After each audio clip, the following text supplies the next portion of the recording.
Hello, this is Marvel and Brown with In a Word Business Services, and today I'm going to do a first in a series of videos on the things that you need to get your business online. So about a week ago, I did a video that gave you an overview of the 4 things you need to get your business online. So these next 4 videos are going to be kind of an elaboration or more details about the high level video that I did last week.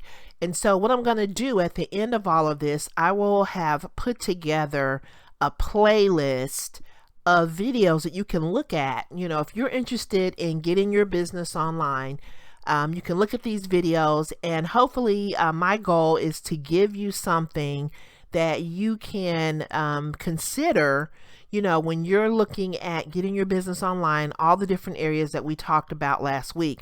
So this first video is going to go over the first area that we talked about in the high level video, and that is your product or service.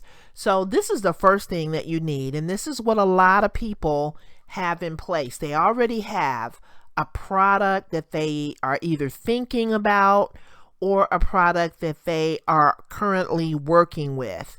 And so some people have, you know, survived and thrived and had, you know, great success in the offline world.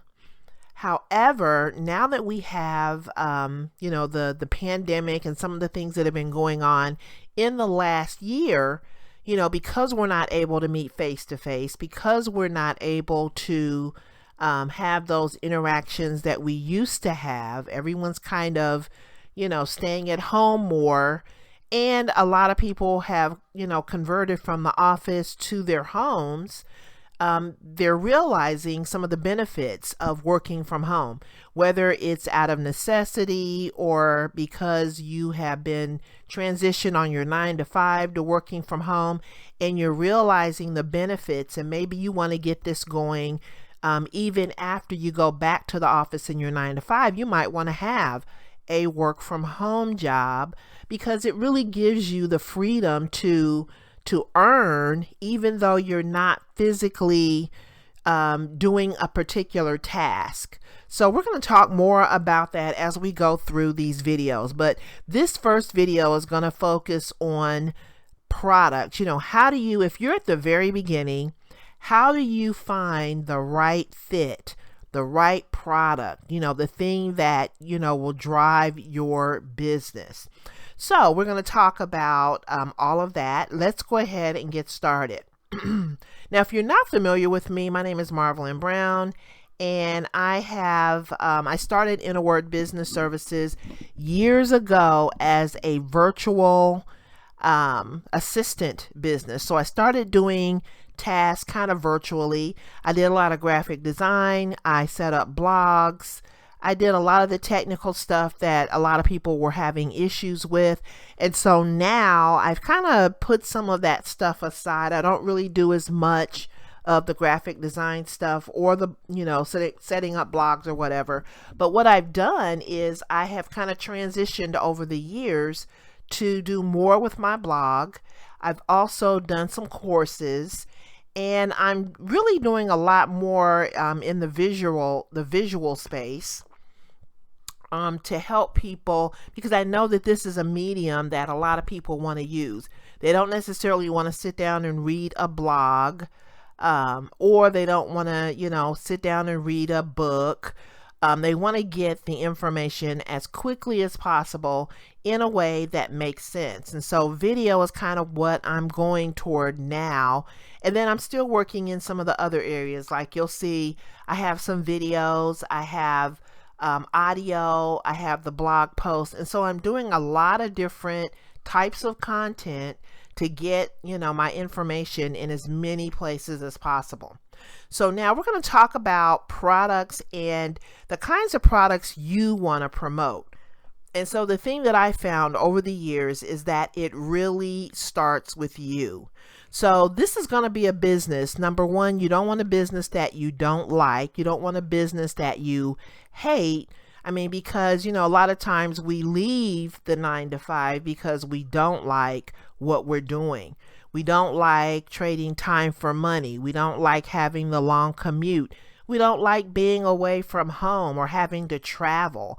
And so the thing that you want to do, if you have the ability to start your own business, the thing that you want to do is think about what you want. And, I know that sometimes you have to also think about, what is the market gonna want, but you also, you need to have that blend of, I can do something that the market will want as well as something that will make me feel happy and energetic about doing it. You definitely don't want to start a business doing something you hate just to make the money, if that makes sense.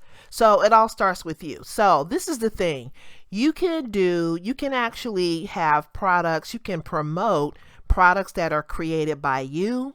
You can also promote products that are created by others. So what are some of the things that you love to do? What are some of your hobbies? What are some of your passions? What knowledge do you have that others might want? What can you share that others would benefit from? What skills do you have?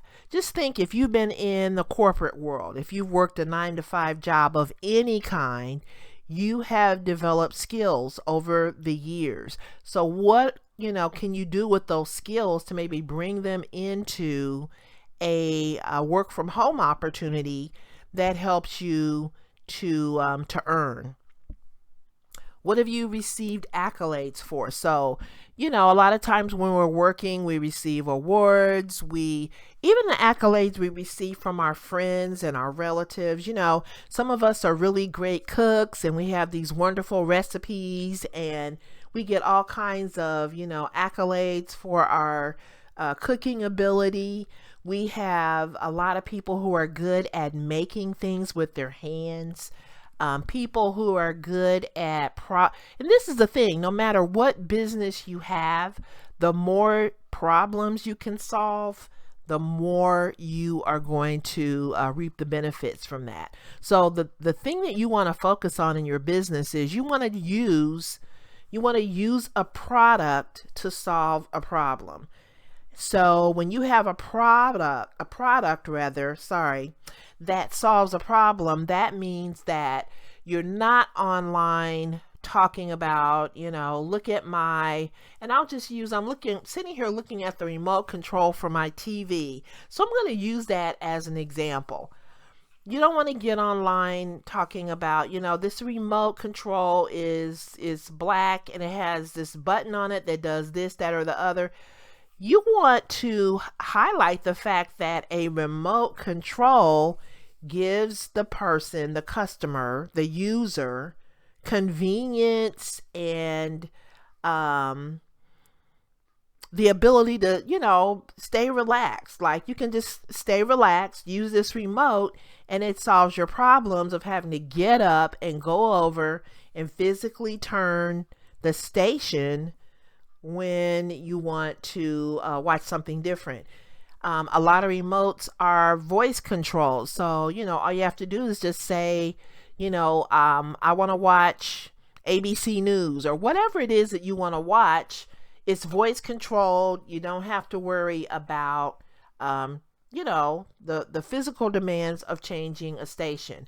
So you want to tell people what is the benefit for them. When you have a product, you don't want to describe the product and talk about the buttons. And who cares about that? You want to know, when you are using a remote, what it does to help you. Have you heard people say, what's in it for me? That's what your customers and your potential customers want to know. So it saves you from having to get up. You're a couch potato. Maybe you're feeling kind of, lazy and lethargic. You're at home. You're relaxing with your family. Who wants to get up and walk across the room to turn the station? Who even does that anymore? I don't even know that TVs have it where you can. They might have it where you can actually, you know what? My TV does have a little button where I can change the station. I just never use it.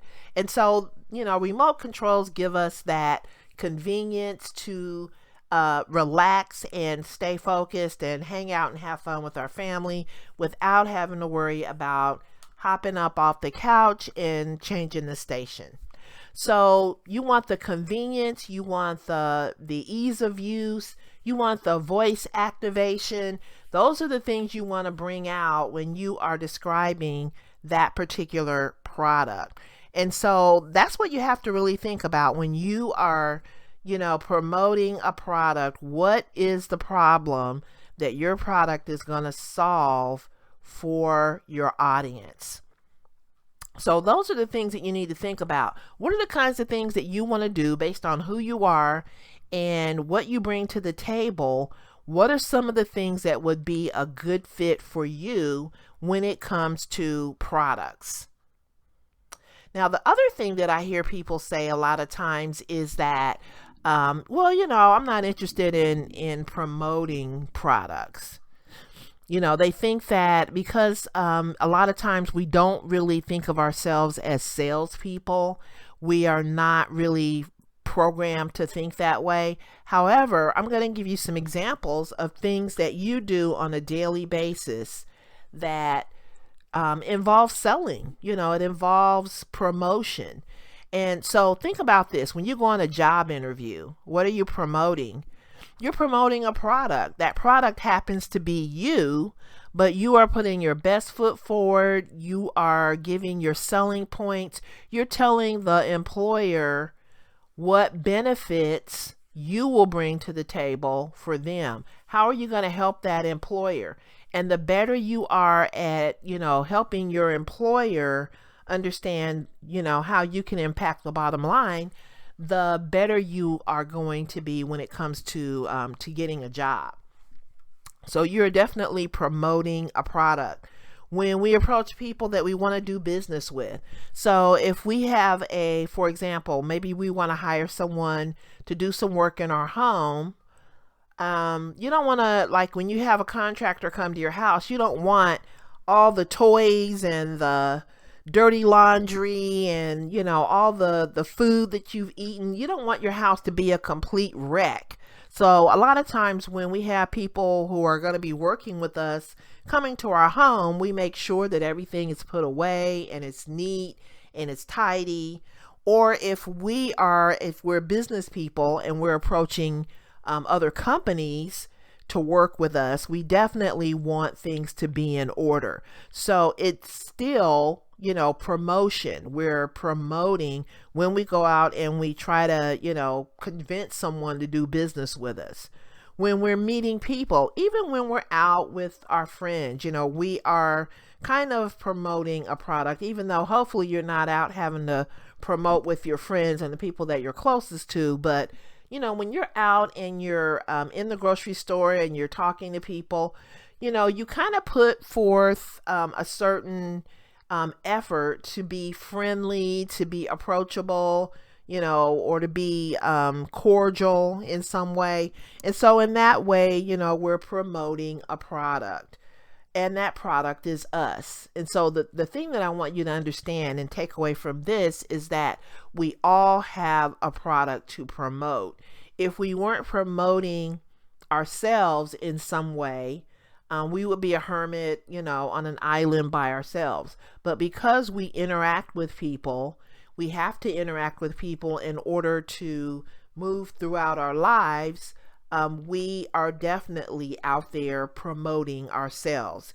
And there's a book that I read a while back that I really think for any person who wants to, become a business person and really be in the right mindset, there's a book called Business Model You. And it really talks about, how we brand ourselves, how we put our best foot forward. Every day when we walk out the door, we are promoting. Now, we could be promoting something awful, or we could be promoting something amazing. It's really up to the individual. But every single day when we walk out the door of our homes and we're entering into the world or the universe, we are promoting. And so you want to make sure that you're promoting something positive and that you are out there helping people and solving problems. So just take it from me. You're not just on an island by yourself.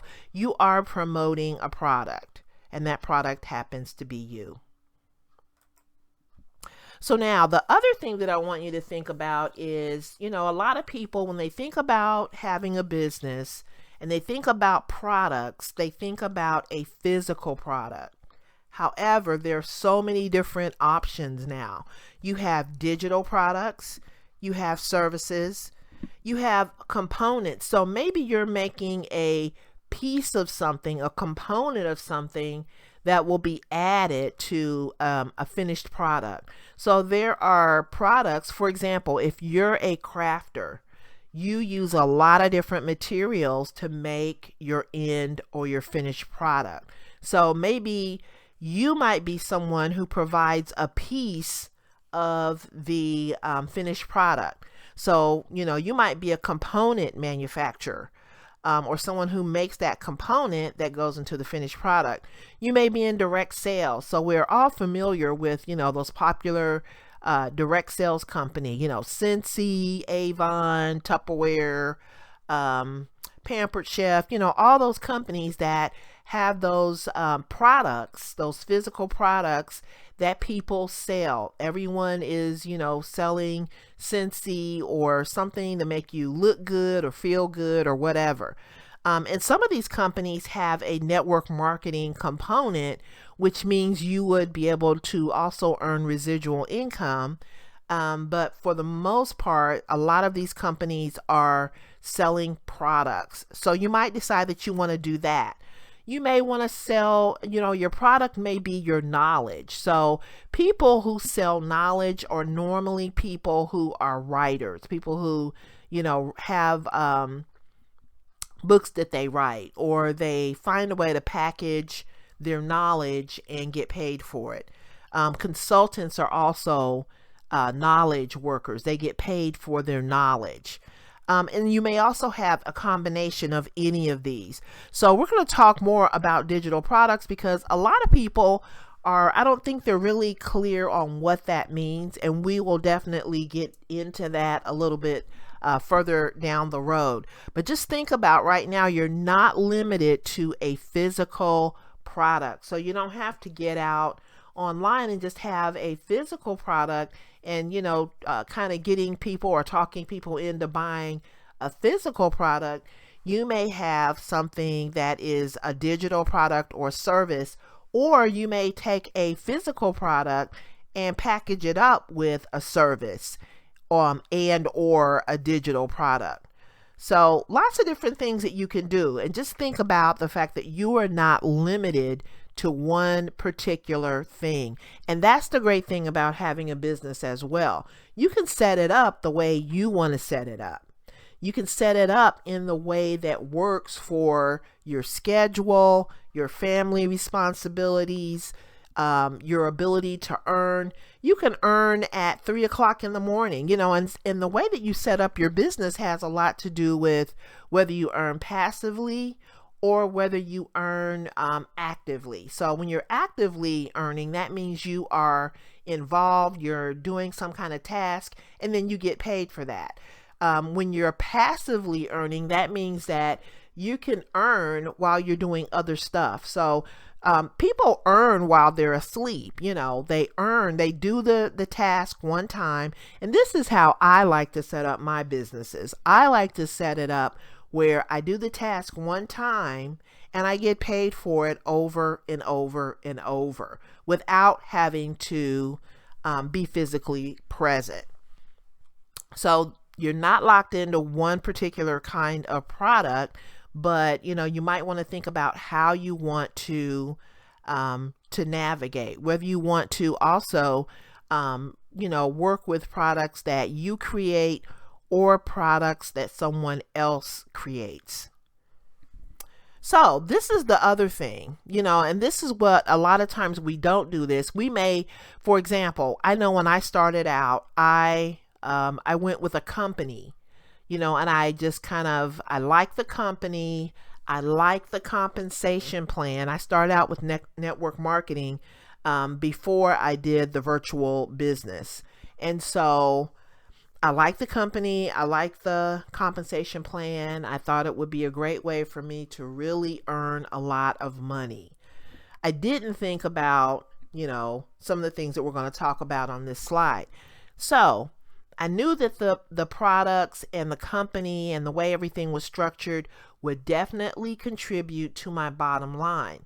What I didn't think about were some of these other questions that we're going to talk about right now. So, should it be something you enjoy and believe in? Absolutely. You don't want to get into a business that you hate. How much can you potentially earn if you promote the product? You actually need to sit down and do the math, because something, in your head might seem like it might be a good opportunity, but when you sit down and you do the math and you start looking at those checks and you're thinking to yourself, wow, there's a lot more to this than I thought. For example, if you're making the product yourself, that means you also have to factor in all your expenses. So all the components, all of the pieces that go into making that product, the shipment, the customer service, all of that stuff, can fall on you. Now, you can also outsource, products that you make yourself. You can make a piece of it and outsource the rest, or you could outsource the entire thing. As long as the vendor or the person that you outsource it to does a great job, you're in good shape. But you still need to factor in the cost of outsourcing. And then you'll have to also think about, if they decide that they're not going to do a good job, then you're going to have to find someone else to do the work. So lots of stuff goes into the decision.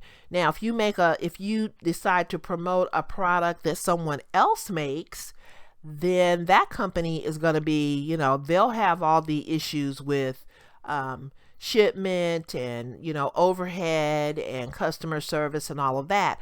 That takes all of that off of you, but then you don't have as much control. So you might get a percentage of the profit, but you're not going to get as much as if you controlled it and you made it. And this is the thing, you can make products with very low overhead, which means you don't have that much that goes into making the product, but you can, charge a lot. And that's kind of how consulting works as well. You kind of have an hourly rate or a retainer rate that you charge your clients, and then you get paid based on your knowledge. So you're not cranking out widgets. You're just being paid to consult with a company to help them improve their bottom line. So lots of different things going on there. If you decide that you want more control over the product, then you would definitely want to make it, or at least most of it, yourself. And then you would have to find a way to kind of, control the overhead. If you went with a company that made the product and gave you a piece of the pie, you could get a small piece of that pie, and then there are companies that will give you a large piece of that pie. So it just really depends on how you want to structure your business. But think about how much you want to control. Think about how much you can earn if you promote a particular product. If you're thinking about joining a network marketing company, you want to read the fine print and really understand more about how you're going to get paid, how often you're going to get paid, what the percentages are, and this last thing is really important. What are you going to have to do in order to earn with the particular product? So if you're in network marketing, for example, at the end of the month, are you going to want to be sweating bullets trying to make sure that you're meeting your quotas, or, because you have to make a certain amount of money in volume before you're going to be able to get those wonderful checks. And so you have to kind of build up to that. You're not going to just start out making that. You're going to have to build up to that. You're going to have to keep your team motivated. You're going to have to get that volume in every single month. And so the thing that I found with network marketing a lot of times is you are sweating bullets, at the end of the month because you want to get that volume in before the cutoff date. So that was one of the things that I really didn't care for. There are so many rewards when it comes to network marketing, but then there are also those negative things that you have to think about. And if you're someone who likes to live on the edge, then that won't be an issue for you, But what you want to also think about is, are you going to earn on a one-time basis? Or will you receive residual income? Is this a product where you're going to get residual income? Because that's really how you start stacking up your earnings. When you get a one-time fee, that means you got to turn right around and you got to keep that volume coming in so that you can continue to get those one-time fees, those percentages. So lots of stuff to think about. And everything is not for everyone, but there is something out there that will be a great fit for you. The big thing is you just have to kind of do your research and figure out, and sometimes it takes time to figure out, what the best fit is for you. You may go through 1 or 2 or 3 or 4 or 5 or a zillion different businesses before you figure out what the best fit is for you. So think about these questions. It's something you enjoy. How much are you going to be able to make when you promote the product? Will you earn on a one-time basis, or will you receive residual income? And if you're not familiar with what residual income is, I would do a Google search on that. Residual income is kind of what I was talking about before. It's more of a passive type income where you do the work once and you get paid for it over and over and over. You also want to know, can your product be packaged with another offer to make it more lucrative? And then what will you have to do to earn with this product? The other thing that I experienced, because by nature, I am not a salesperson. And so I don't want anyone to come to me. Like if I'm at the mall, I don't want to be approached. I don't want anybody running me down. You know how when you go to the mall, and I know malls are kind of a thing of the past, but it used to be when you would go to the mall, they would have those little kiosks in the middle of the mall. And when you would go past certain kiosks, the people would, walk up to you and ask you, would you like so-and-so product, blah, blah, blah. And that would always irk me. I would always go out of my way to avoid those places.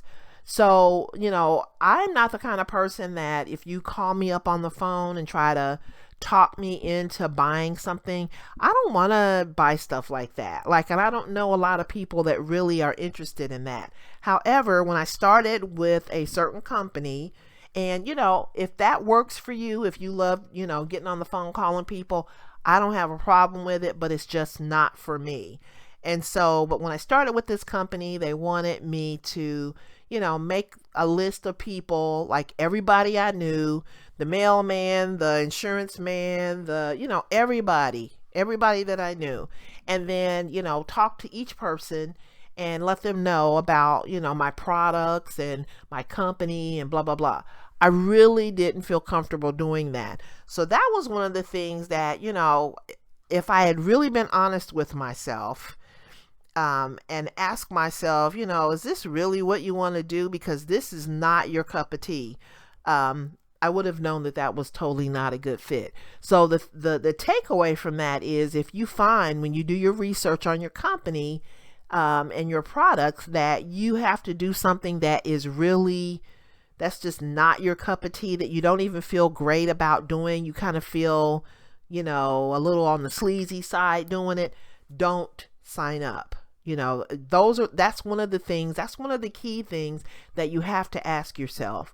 What is it that I need to do to be successful in this business? And if it involves something that you're really not good with, and you're really just on the inside, it just doesn't make you feel good, step away. That's all I can say. Okay, so Think about how your product is going to contribute to your bottom line. So now this is the thing. The next step is going to be our next video, which is going to cover the online platform. So of course, in order for you to have an online business, you need an online platform. So this next video that I talk about, that I do, I'm probably going to do it in the next week or so. This is going to be the next piece that you will need to have in place to start your online journey. So this particular video about products is for someone who hasn't picked out their product yet. They are maybe they've picked out one and it's just not a good fit. And so this kind of gives you some things that you can think about and things that you can look at when you decide, or if you decide to make a switch to a different product. But if you've never picked out a product, this will definitely be something that you want to look at. Now, the other thing that you want to do is you want to get our free startup checklist, and you will be able to get that checklist when you visit our website at innerwordservices.com.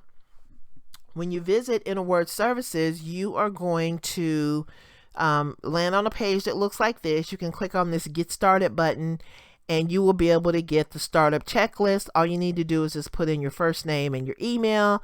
You'll get the checklist, and that will also give you some additional things that you can look at.